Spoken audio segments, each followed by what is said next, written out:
Yep. So last game was Cowboys at 49ers, 19-12 49ers. We were both right in this one.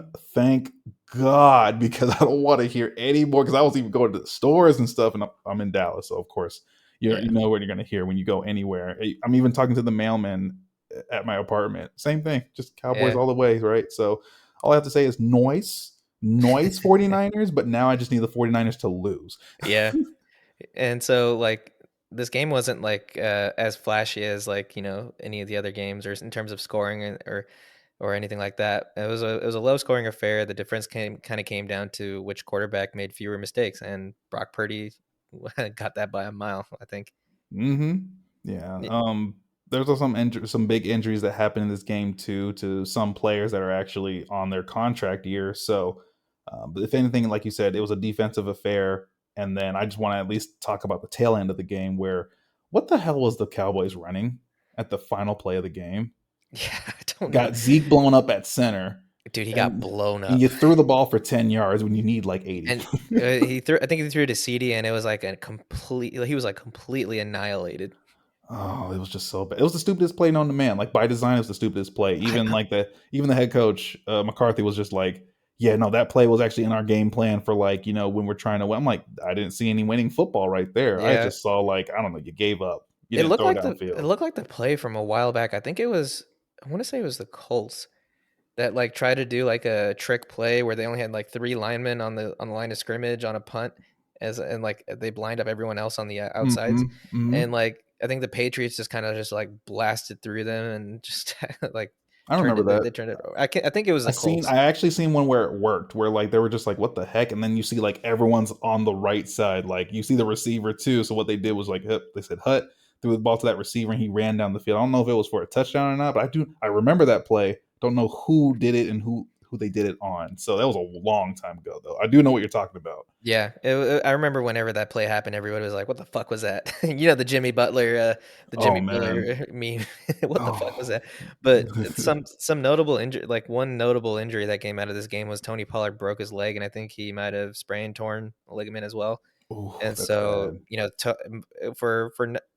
we joke about Cowboys fans and stuff like that, but real Cowboys fans that watch the team week in week out, they know how important Tony Pollard is to that team. If a lot of them will say that Tony Pollard is their best running back, and Yeah. when he got hurt, that the Cowboys running game just kind of ended with him, leaving the field. Yeah.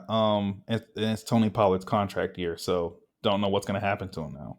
Yeah, and so you hate to see it. I mean, even if you got even Skip Bayless saying that Tony Pollard is the running back of this team, like it's like Skip Bayless. Oh, yes, don't and even yes, start.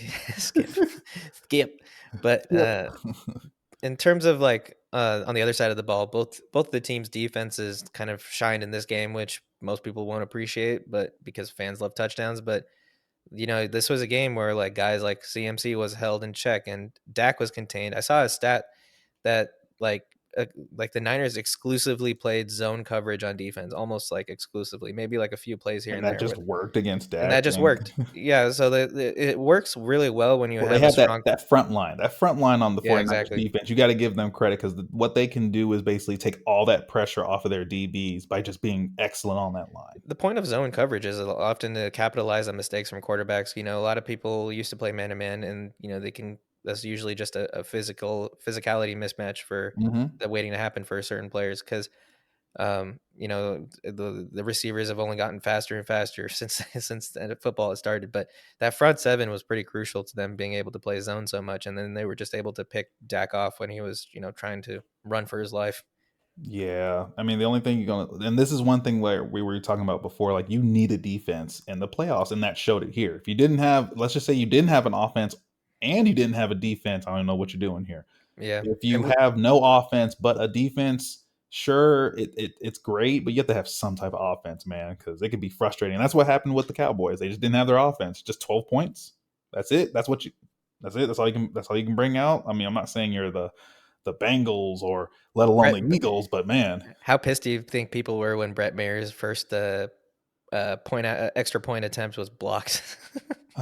it's just I think they're I don't know. I think they're just gonna, it's Jerry Jones's world, right? So I think Yeah, he's just gonna let a lot of people go, and we'll see what happens. yeah, and we talked about this a little bit earlier too. This defense Micah Parsons, obviously extremely elite talent, stuff like Yeah. that. You can't take away anything from these players, but Cowboys defense is inevitably going to regress a little bit once Dan Quinn gets a head coaching job somewhere else. And Right. so, we'll see how that hashes out because the Dan Quinn effect. He turned Seahawks defense into what it is, turns Falcons defense into what it was, and now he did that with the Cowboys. He does good things for defenses wherever he goes, and Hmm. so wherever he goes from here, that team will probably excel if immediately, if not within the first couple of years. But the Cowboys are likely going to regress on defense, so that'll be something to keep an eye out for. The Yeah. the question for a question for you, Hmm. given what we've seen from Dak and Zeke up to this point in the season, Zeke has looked like a shadow of himself. He hasn't been anywhere near what he was before. I think Dak, it looks like he's kind of hit his ceiling in terms of what his ability is, maybe, and he's in that probably that Kirk Cousins type of level. What do you do if you're if you're Jerry Jones and Jerry World? What do If you do I'm with these Jerry two players? Jones, or what should the Cowboys do in general? All right, yeah, you would hope that if you're Cowboys fans that those are the two same things. But let's say what should the Cowboys organization do? I really feel like what is holding the Cowboys back as a whole, as a franchise, is Jerry Jones himself. So you need to let Jerry Jones get his old wrinkled hands out of the pot, and leave it to the like actually leave it to a formidable head coach. Don't just get a coach that is your yes man throughout the season, and actually have a GM do his job, because the owner needs to just be the owner in this case with the Cowboys. I feel like Jerry Jones just gets in the way of the Cowboys' success at times. Now, Yeah, granted, I don't know I just feel like a lot of coaching has also been holding back. So you need to go get a formidable head coach. That's why I was saying go find another head coach, because McCarthy ain't the one for you. Bill O'Brien. Go get Bill O'Brien, even He though can he's do just both jobs. right. That's a value pick right there, That's right? a value pick. um, I'll give Jerry Jones one thing. He did do Dak right after Dak broke his leg on a contract year. He yeah. did give him that deal, and Dak has had You had ample a lot of fans opportunities. though up in arms or split on the Dax contract, right? Because people were like, I It, haven't seen. I even talked to my own family and other friends, and even I even talked to my own barber. It was just like, yeah, Dak is just. It's like he's good, he ain't great, or something. Like he's middle. I'm like, is this the Black Kirk true? Cousins. Yeah, That's but is basically this? what that is. Yeah, but they were saying like, is this like the definition of a mid quarterback in Dak Prescott? Like, is that who you would define as mid? At first, I thought it was Kirk Cousins. I thought people thought Kirk Cousins was like the mid quarterback, but right now it seems Are like you it's. think that Dak is more mid than Kirk Cousins? I don't know, because like you see, I mean, if you look at the successes of both of those teams over the past some years, it's like they get a lot of wins, a lot of accolades on the offensive side of things, but something happens, some mess up or something or something stupid, like in the case of like, I don't know, the calls and stuff like that. I don't know, man. I feel like the Cowboys are like getting in their own head. I feel like Jerry Jones is holding them back and getting in the way. That's just my opinion. But yeah, also real quick, Trayvon Mullen is on the team, and that's where Lamar Jackson's cousin is at, but he's a free agent after that. So who knows? He might go to the Ravens. Yeah, and one last thing on the Cowboys: if you're a non-Cowboys fan, you hope Jerry Jones stays in that job as long as possible because Oh, of everybody course. kind of knows that's where the holdup is in the organization. Yeah, because you even have like a lot of old Hoffers that were, on the Cowboys and as football analysts, and they're loud and talking about Cowboys and stuff like that, right? Michael Irvin and others, right? So um, it's every year. It's we're on to the play, like it's playoffs, Super Bowl, and I'm just like, y'all are just the most head ass, the most like in your head like franchise I've ever seen. Some people say like other teams are annoying. Cowboys fans are annoying, bro. Like and the Cowboys fans I'm talking about, not like all the fans. There's actual realistic fans. They're just not all in Dallas. There was something I saw which was like Jalen Hurts was born, played, learned how to play football, throw a football, squat 600 pounds, made it to a conference championship game before the Cowboys did, which is Yep. it's pretty wild. Look, again, like I said, I feel like the Cowboys are getting in their own way. They have a bit of an offseason in front of them. They're like losing a lot of depth, if not a lot of like starters and stuff like that. So like Leighton Vander Esch is gonna go. Jason Which Peters is out. if you watch the Cowboys, Leighton Vander Esch is probably one of the most important players on that defense. Like you can look at stats day in and day out that when Hmm. Leighton Vander Esch is on the field versus when he's off the field, the team like the team gives up a lot more without him on the field. And so if they can't retain him, good luck. Yeah, and then like I think they're also losing Donovan Wilson, who was their like 83%. He played about 83% of the snaps at safety for them.